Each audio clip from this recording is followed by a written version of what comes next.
the significance of karma, karma tu kartavyam, as Tyagarajan Sir said, karma tu kartavyam. So it is dharma as well, and dharma means Swadharma has been at the forefront in every conceptual discussion in India. Think of family fights, and then immediately you quickly point out, and very often we keep quoting Bhagavan's famous pronunciation, Shreyan Swadharmo, we're going to Paradharma Swanishtida Swadharmo Nidhanam Shreya Paradharmo Bhayavaha. So the vision is that any life appropriately lived takes you to a higher level. So since spiritual goal may be sought from any kind of social situation, one is not advised to discard his station. For it is famously said, Swakarmana tam abhyarchya siddhim vindeti manavaha. Sanskrit is very easy because you can quickly cover a whole lot of things. One has to worship himself by doing one's own duties. So since dharma is largely Swadharma, which is intrinsically contextual in nature, this is what we have come to an agreement since yesterday. One will have to exert a lot to identify one's Swadharma. Apparently it might look very, very easy. What is my Swadharma, doing my Swadharma? But it is not the case, and that's what I want to bring before you. As Krishna says, Kim karma, kim akarmedi kavayopyatra mohitaha. Tati karma pravakshyami. That is why I am going to give you a discourse on karma. Yajnatva mokshyase ashubhat. So Krishna in fact says, if one is clear of one's Swadharma, there is nothing else that one need to know further. Why is it? With this, he is not enlisting a set of karmas and akarmas. We have heard Chanakya Niti and a bit of Tamil that I could understand, and the general principles. But this is footed in metaphysics. So with this, he is not enlisting a set of karmas and akarmas. You do this list and you don't do this list. No. Instead, he is showing us the method by which each individual can discern his own karma. So what has been commonly said is a state of affairs. As I have said, what has been commonly said is the metaphysics. What is the absolute reality and what is the phenomenal reality. And an informed ethical agent, Shastra Avadhi, has to creatively draw ethical principles from it that are best suitable for the occasion. So as Jnana Karma Adhikarin, as Shankara would call, what is the human is Jnana Karma Adhikarin. That is why he says he focuses on human beings. Only human beings can do all this. He has the cognitive and the cognitive faculties. So they have duties that emerge from their ontological status. Hence the primary thesis that I place before you is that in Indian philosophy there is no ethics independent of metaphysics. So with this prior understanding, let's focus on the general principles that would guide the individual in creatively responding to the ethical situations.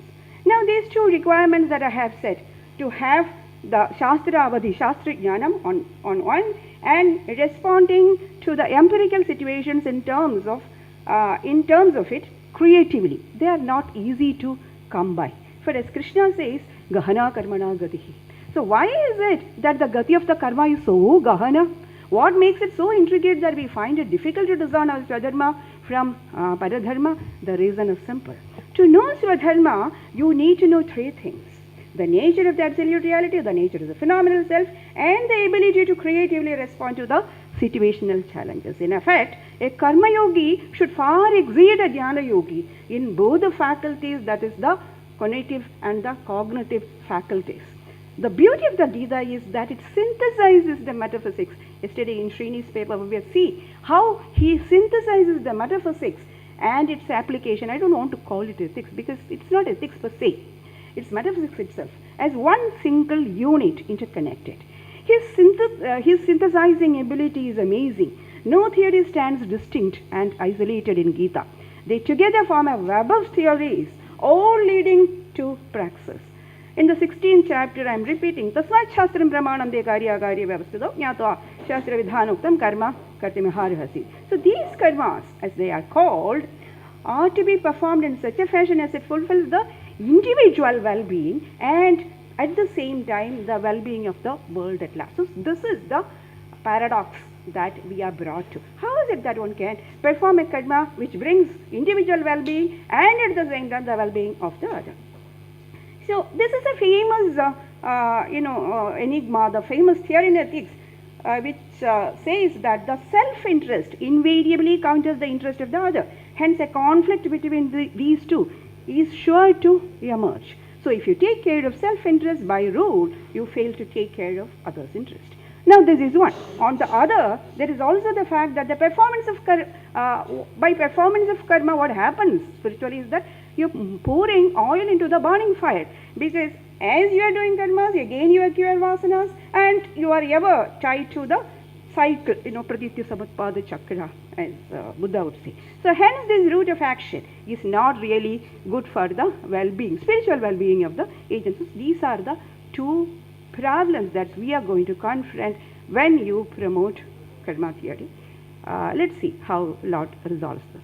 So now Gita comes up with an amazing formula by which every act of an individual will naturally become beneficial for the other, and such an action will not bind the individual down to the worldly life further. So this technique of sacrificing the self-interest for the welfare of the larger interest of the beings around, which interestingly also opens up the way of release for one, is encased the principle of Yajna. In what follows, I'll try to fix, if time permits, this principle of Yajna in the Karya debate. So the origin of the principle Yajna, you know that Yajadani Dhadu, that's what it literally means. We have it in the early Vedic literature, and Upanishads as Adhyatma Vidya apply this principle for the inner modification of the self. So we have a glimpse of it in the very first mantra of the Ishavasya Upanishad, the first mantra, the third line, Tena Tyaktena Bhunjidhaha. Now you have the famous Shankara interpretation. Shankarite interpretation is to call for a to renounce the world. That is what Shankara says. So Tena Tyaktena Bhunjidha means you should renounce the world because it is not the real one. But there could also be a plain meaning to it. What is the plain meaning? Without any agendas. It calls for enjoying the world by sacrifice. Now this seems again contradictory. For self-enjoyment you should grab rather than sacrifice. This art of enjoying by sacrificing has been explained at length in Gita, borrowing the principle of Yajna from the Vedic literature. In the third and the fourth chapter, Krishna goes extensively. He says, Yajnardhad karmanonyatra lokoyam karma gandhanaha tadardham karma kaunteya mukta sangha samacharet. So one will have to perform every action as Yajna. Yajnardhad karmanonyatra. So now what is Yajna? Yajna literally means, as I have said, Yajadani dhanu, to give. The popular sense of Yajna is what we see in the first mantra of the Yajurveda, Sthadamaya Karmanaha, describes Yajna as the noblest of all deeds, done for the greatest good for the greatest number. Now this is popular and it has been mostly used, this is the mostly used sense of Yajna, where you speak of collective works for the benefit of the larger community. Such works are called Yajna. Even today we employ this sense when we say Shuchi Karna Yajna, Saksharada Yajna, so on and so forth.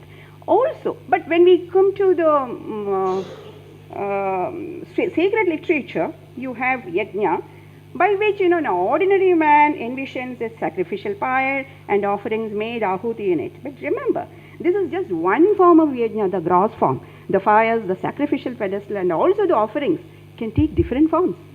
Though even in Shruti we speak of the subtle form of Yajna, where I'll come to that, but the concept receives a meticulous philosophical analysis at the hands of Lord Krishna. According to Krishna, every action of his should be performed as a sacrifice. Even mundane routine act like eating, Lord says, consuming the prashasta shlokaha, yajnashishtashinas santo muchyante sarva kilbishahi bhunjate te tu agham babaha ye pachanti atma karanat. I take some food, these days I stay alone. I take some food, invariably feed someone, so that otherwise it will be bhunjate te tu agham baba ye pachanti atma karanat. You can't cook for yourself. So one is allowed to nourish yourself after feeding the other. That is, the cooking should be done for another and then you can have the remainings. One should cook primarily for others and can consume. Now this is just an instance of eating, and this format has to be followed in every action, and wherever this format cannot be followed, it should be minimized. That is the message. So this way, you should transform every action as a kind of a yajna, sacrifice performed selflessly, and nourish yourself along with it. Now Krishna warns Arjuna and through the whole entire humanity that if actions are not performed following this principle of yajna, you will be bound by it. Yajna shishtamrita bhujo yandi brahma sanatanam. Mayam logosya yajnasya. This world is not meant for someone who is not engaged in this principle of yajna. Mayam logosya yajnasya. Kutonya guru sittama. So citing the significance of this principle of yajna, Krishna says, see, this very creation is footed on the principle of yajna. He shows it extensively. The very creation was made with this principle of yajna. Sahayajna prajasishtva purovacha prajapati. And he goes on saying how the principle of yajna happens to be the fundamental principle upon which the whole creation happens. And further he says how the world functions with this principle of yajna. Annad bhavanti bhudani. These are all very precious slokas, so I don't want to repeat. Annad bhavanti bhudani parjanyad annasambhava yajnad bhavati parjanyo yajna karma samudbhava.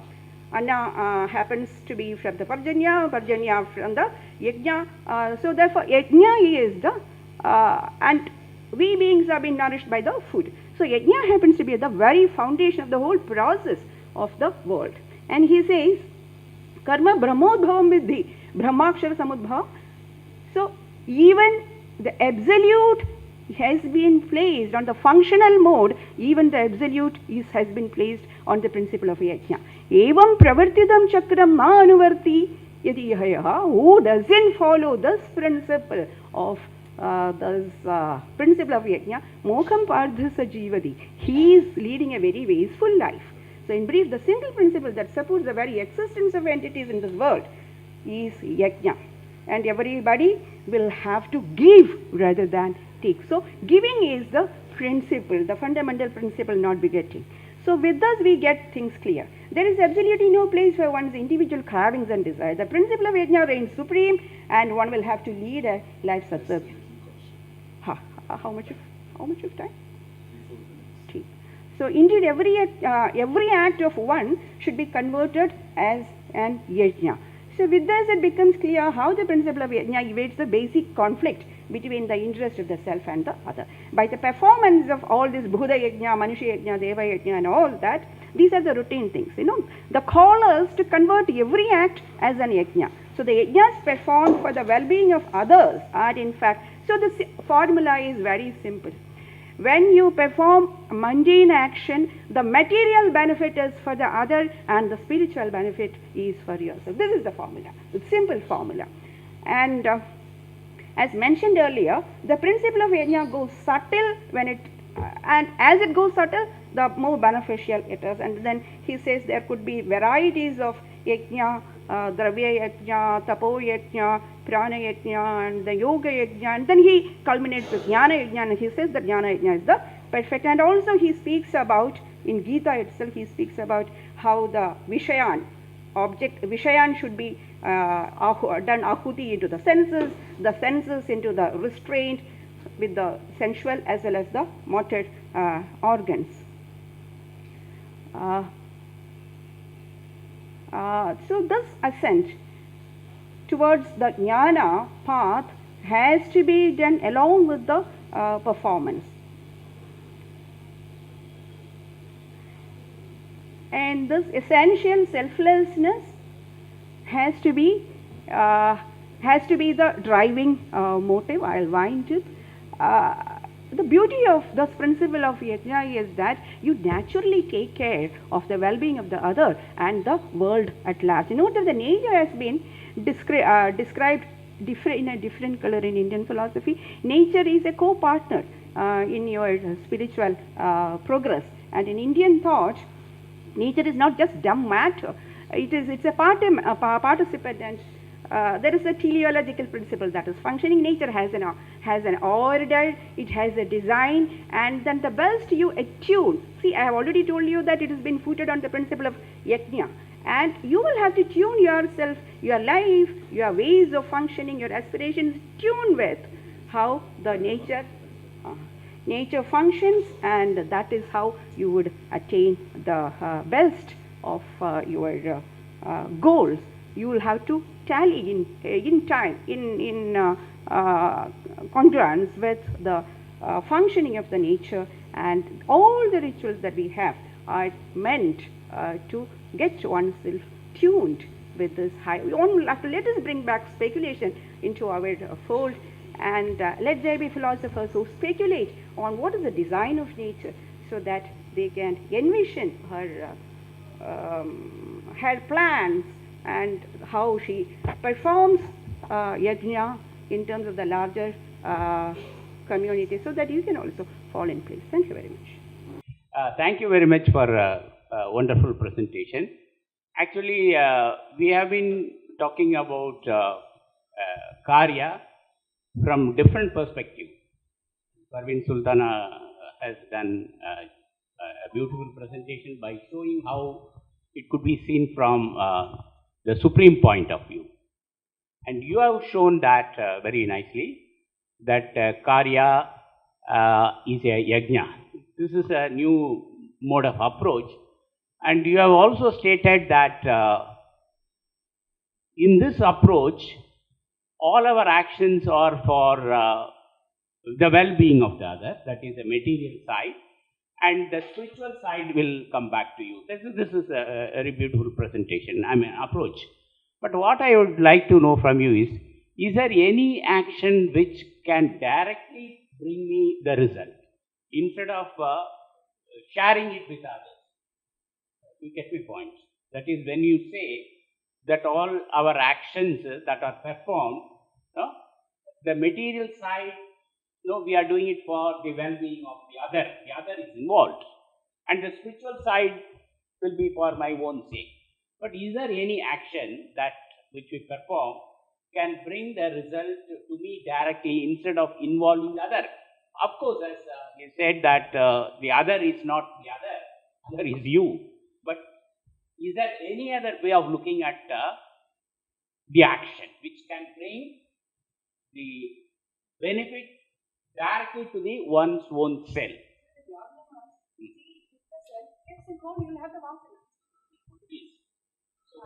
So if the self is involved, then that is a phenomenal self, jiva, then you will have the vasanas. If the self comes into, that is why Lord says that, two things, that if you have to have the spiritual benefit, what is the spiritual benefit? You distance yourself. You are not accruing the vasanas. You are not pouring oil onto the burning fire. You will have to stop the praditya samutpada chakra. So you should not have the involvement of the jiva directly into the action. In that case, you are lost. Then karma will not take you ahead. That is the case. If I don't need the spiritual benefits, assume for an atheist, but I perform some action.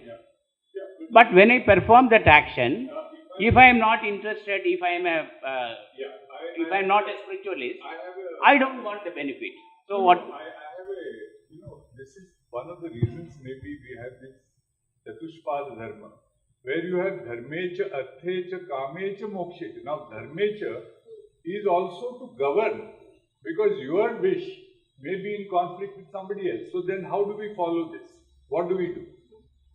So this whole business of nihilism also is addressed there. Also selfishness of the gene is also addressed, in the sense there has to be some invocatory authority to be able to decide what is the hierarchy of freedoms that are to be granted.